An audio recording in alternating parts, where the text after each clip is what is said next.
Uh, okay, so I want to do a video here on what it's like during the pandemic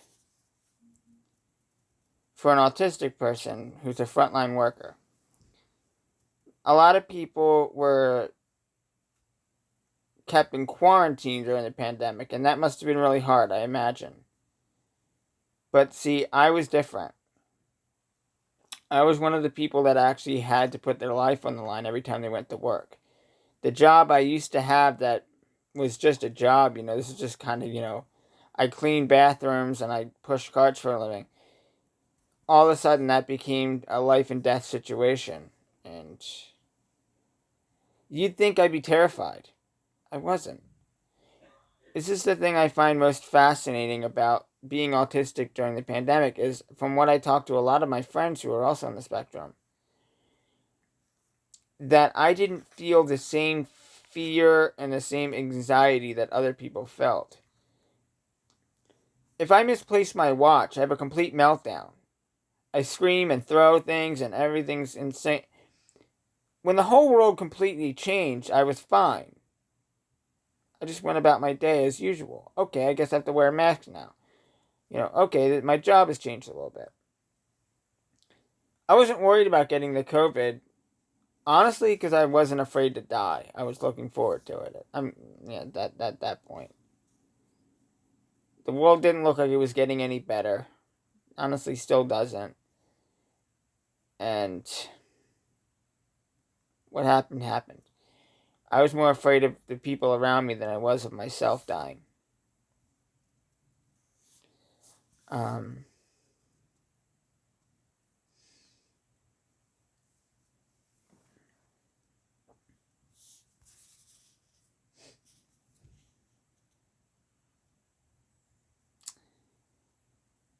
So I was in charge of what's called special sanitation.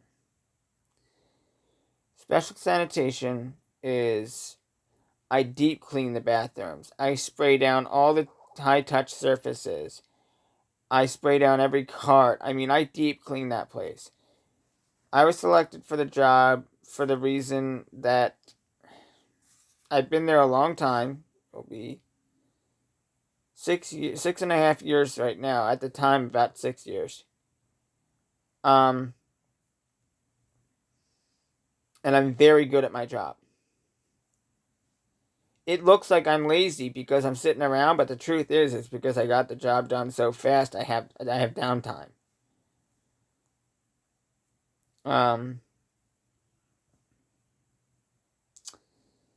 So I clean that bathroom Navy ship clean.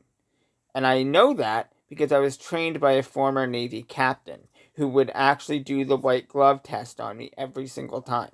Take a white glove, he'd scrape underneath the little crevices there, like in between the door, underneath the door frame here, underneath the stall. He'd scrape that. If there was a speck of dirt, you did it over again. And you kept doing it over again until it was perfect. You were to do things in a specific order. Everything was to be done in a specific order. If you did anything outside that order, you do it over again. And you better do it right this time, because you're going to keep doing it until it's done right. That's how I was trained.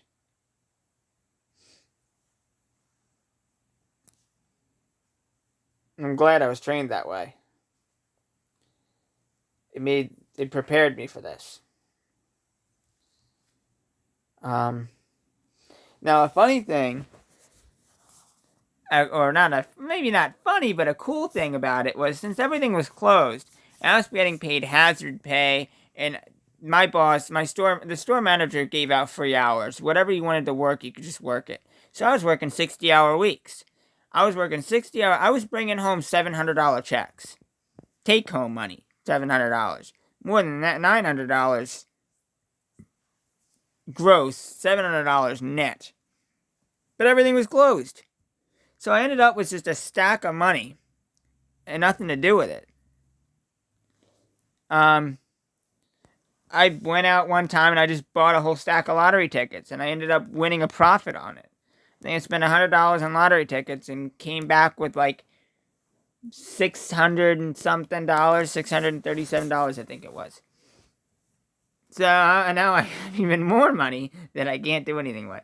And I found that to be the most ironic thing in the world. I feel like that's what like a hell would be like for a greedy person. You'd have all the money in the world and no place to spend it. You know.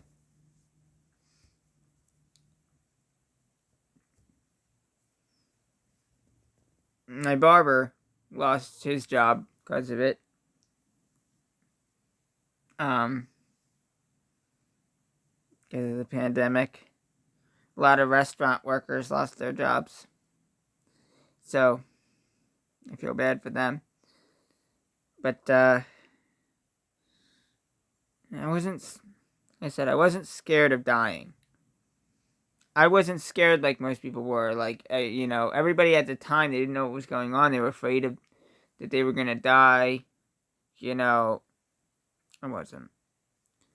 I was afraid I was gonna kill somebody else. I wasn't afraid of me dying. As much as I love life,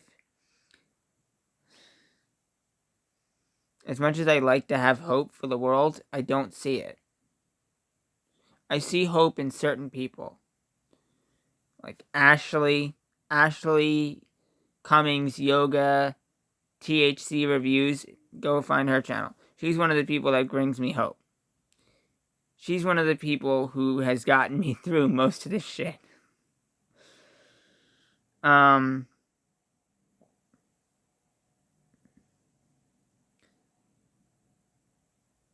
else?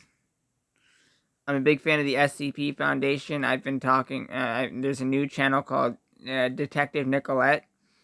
If you don't know the SCP Foundation, it's a work of collaborative fiction where they created this universe where they house this shadow organization houses these anomalous items and people and artifacts to protect the outside world. And it's like a whole thing. scp-wiki.com or something like that. Go on there, you can read all about it.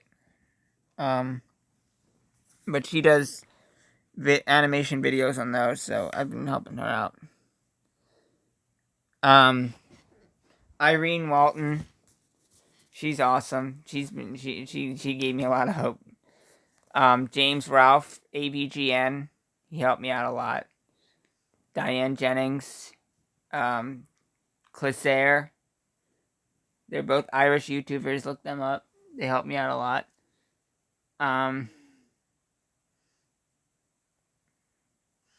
They gave me hope. Of course, my parents, my grandparents, adopted and biological, my niece. Something about kids, that they have so much hope for the world. Even teenagers. Like, I remember when I was their age and I thought that I was going to change the whole world and I thought that I was going to do everything, and then I gave up. And I really hope they don't give up. The thing I had asked for Gen Z and Gen Alpha is don't give up. Don't make the mistake that I made and that so many others made. Is just accepting things are wrong. Do something about it. It might be too late for us, but it's not too late for you. It may not even be too late for us. I have a friend of mine, 98-year-old World War II veteran.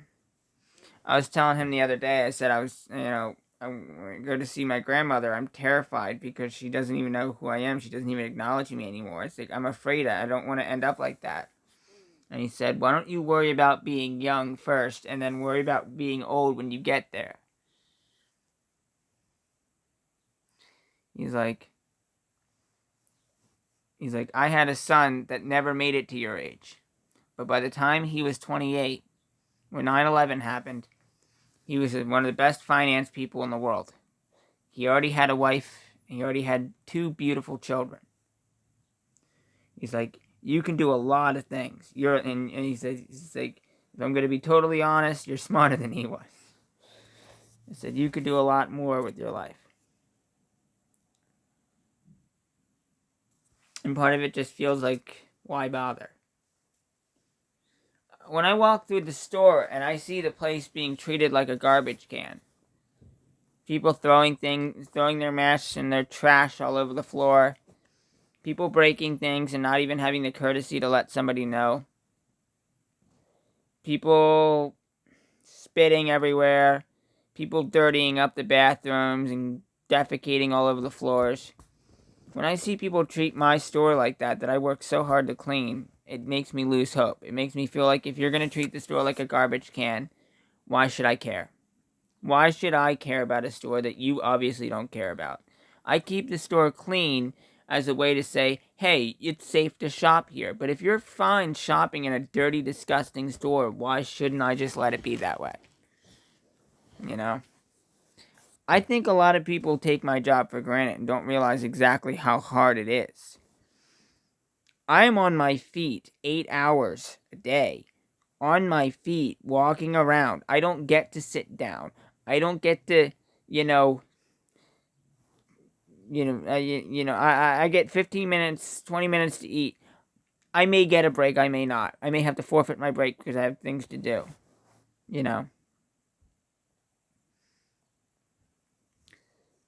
It's not an easy job. It's a very high turnover rate because people think it's an easy job and they realize how hard it actually is. During the pandemic, people started to thank me for what I did. And it meant a lot. And I feel like that's going to go away soon. People are going to forget what that pandemic was like. I was a war veteran just like anybody else. My war wasn't against humans. It was against a virus. But I fought that virus and I risked my life just like anybody else. The COVID pandemic, make no mistake, was a war. It was a war against a virus that was killing hundreds of thousands, if not millions of people. And it was the people like me, not armed with machine guns and missiles, but armed with mops and sponges and spray bottles, that were the ones fighting this thing. You can't fight it with a machine gun. You can't reason with it like you can do with an enemy soldier. You can't do any of that. You have to find it, and you can't see it. You don't know where it is. It could be on the guy. It could be on your best friend. It could be on your worst enemy. It could be on your cell phone. It could be on your tablet. It could be on your computer. It could be on your hands right now. You don't know where it is. You're fighting an unseeable enemy.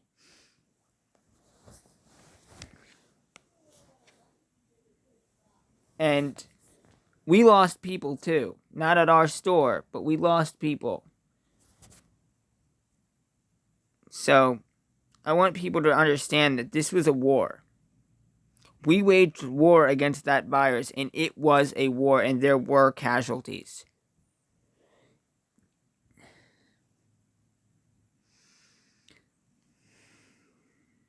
There were too many damn casualties.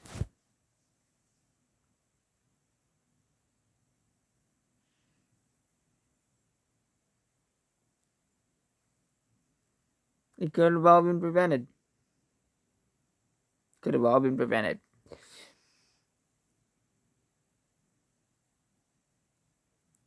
think it's something like 500,000 people. It turns into a political issue, too. It's not a political issue. The people are dying. That virus doesn't care if you're a Democrat or a Republican. It doesn't care if you like Trump. It doesn't care if you don't like Trump. It doesn't care. It just kills you. It does, and if it doesn't kill you, it'll kill your grandmother. It'll kill your best friend that has,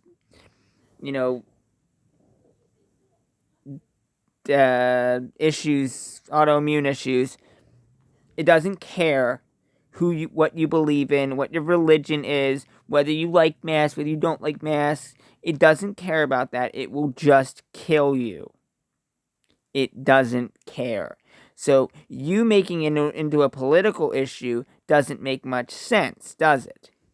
It doesn't know politics. It is an unthinking, unreasonable killing machine, and that's all it does is kill.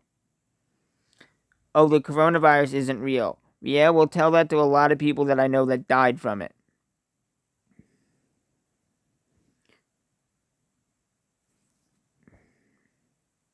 Oh, they didn't die from the COVID. Well, I'm pretty sure they did because I saw them die.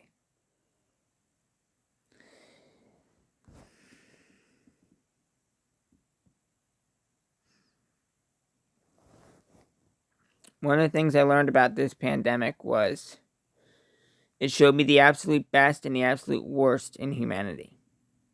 I, however, felt nothing. It was just a job for me. I just adjusted to the things being different.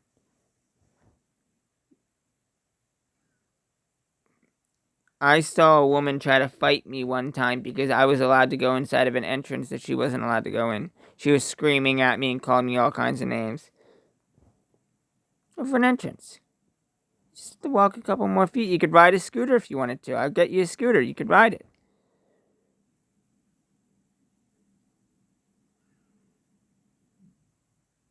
If this thing taught us anything, it's that you don't take tomorrow for granted. You don't take tomorrow for granted. You just accept every day at a time.